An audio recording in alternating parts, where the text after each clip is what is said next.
kita diberikan kesempatan waktu menyita sedikit waktu ibu-ibu, bapak-bapak juga, dalam mengerjakan tugasnya sebagai tenaga pengajar. Ya, saya juga seperti itu sama dengan rekan-rekan sekalian. Bukan bermaksud menggurui, tapi hanya sekedar sedikit beberapa pekan yang lalu di Palu waktu mengikuti kegiatan calon fasilitator daerah. Banyak pengalaman yang saya dapat, pengalaman baik. Waktu di sana itu saya saya membayangkan bahwa kita akan duduk diam mendengar pemateri memaparkan materinya, tetapi ternyata yang saya dapatkan di sana sangat jauh berbeda. Kita sebagai peserta diperlakukan seperti siswa PAUD, ya. Jadi kita seperti tidak sedang menerima materi, tetapi kita diajak dari awal pagi sampai hingga larut malam itu kita diajak bermain, ya. Mengawali kita saya punya presentasi, saya ajak ibu-ibu sedikit mendengar dan menggerakkan badan, menyanyikan lagu 7 Jurus BK yang sudah saya dapatkan di Palu, ya. Ya, boleh berdiri ibu-ibu? Iya, ibu dan bapak minta maaf.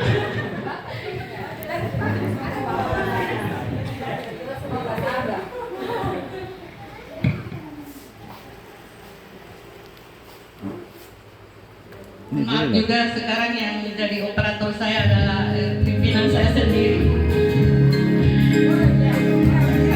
Tadi ya bunyinya, kalau 7 jurus kita begini, ya. Murid mandiri dan kuat, dan juga lingkungan sehat, bersama guru yang hebat, penuh cinta dan bersahabat, mendidik dengan tulus, gunakan 7 jurus, kenali potensi, kelola emosi, tumbuhkan resiliensi, jaga konsistensi dan jalin koneksi, membangun kolaborasi dan menata situasi.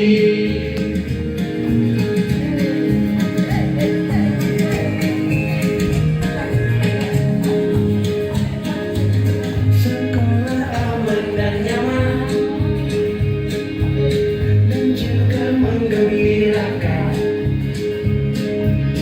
tempat bertumbuh harapan, bersama ayo kita wujudkan, mendidik dengan tulus, gunakan 7 jurus, kenali potensi, kelola emosi, tumbuhkan resiliensi, jaga konsistensi dan jalin koneksi, membangun kolaborasi dan menata situasi.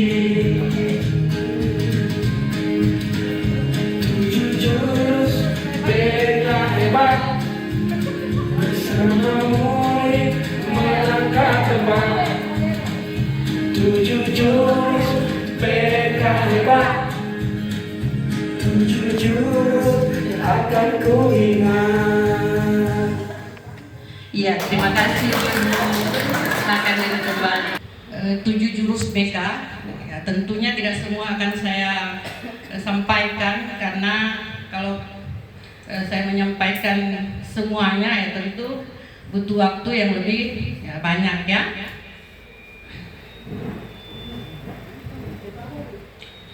Iya. yang di bawah sekali Kak. Ya.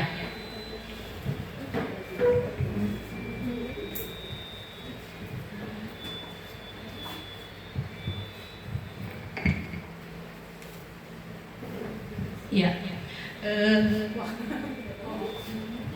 Berbagi praktik baik 7 jurus BK hebat.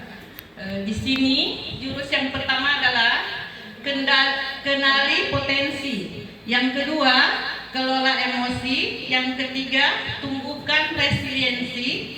Yang keempat, menjaga konsistensi. Dan yang kelima, menjalin kolaborasi, menjalin koneksi.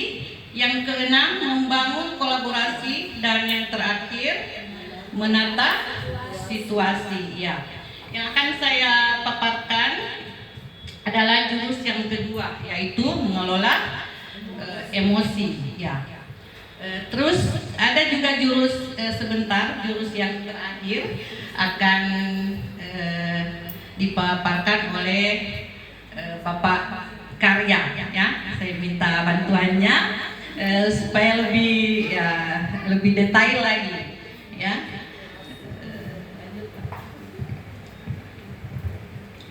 Iya, kelola emosi. Ya, maaf saya menggunakan, jangan sampai ibu-ibu bilang ibu guru ini mentang-mentang dia dari TK, bawa kita ke suasana TK ya, ada anak-anak. Ya, tapi yang sesungguhnya seperti itu ya, karena yang kita hadapi ini adalah siswa-siswi. Membangun ketenangan dan keprofesionalisme di kelas. Ya. Terus ya, pengantar ya, sebagai guru, pengelolaan emosi adalah keterampilan penting untuk menciptakan suasana belajar yang positif. Yang kedua, guru yang mampu mengelola emosi dapat menginspirasi, memotivasi, dan menjadi teladan bagi siswa.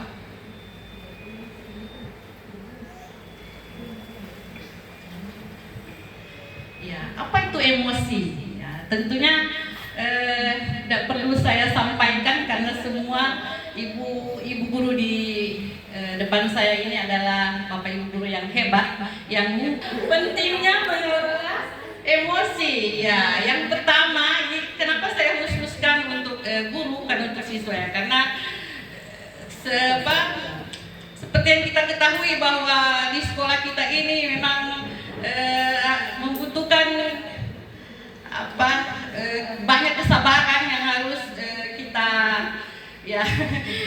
berikan, atau kita menahan semua apa yang siswa lakukan, misalnya dengan berbagai macam masalah siswa ya.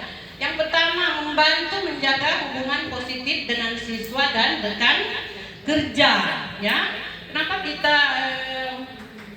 penting dalam mengelola emosi ini ya, supaya kita terbangun, kita punya pikiran positif atau hubungan positif antara guru dengan siswa, begitupun antara guru dengan sesama guru, sesama rekan kerja. Yang kedua,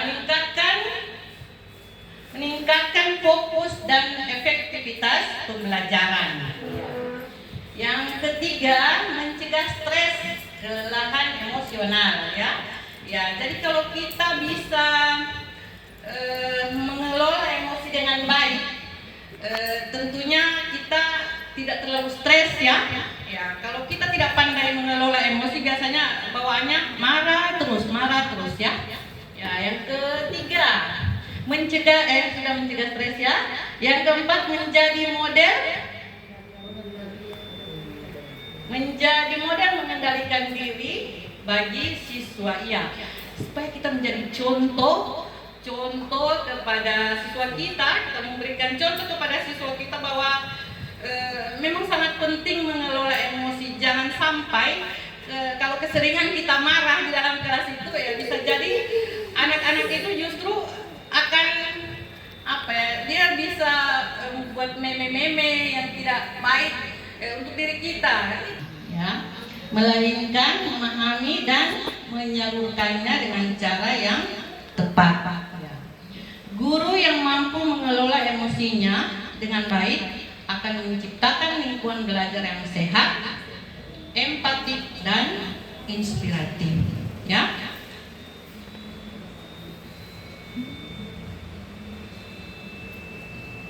Ya, ini adalah bagian yang kita tunggu-tunggu ya.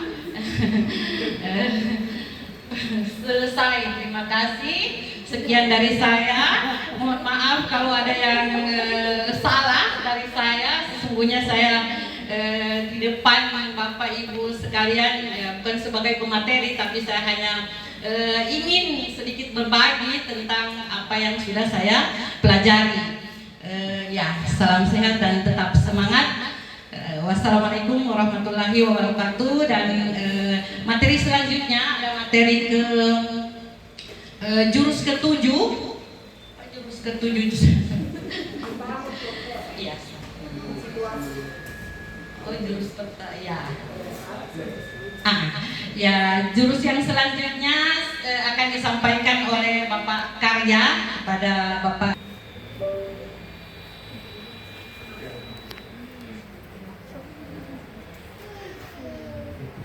Namun sebelumnya saya mungkin ada Bapak Ibu yang penasaran, kenapa sih sampai ada itu kata-kata jurus?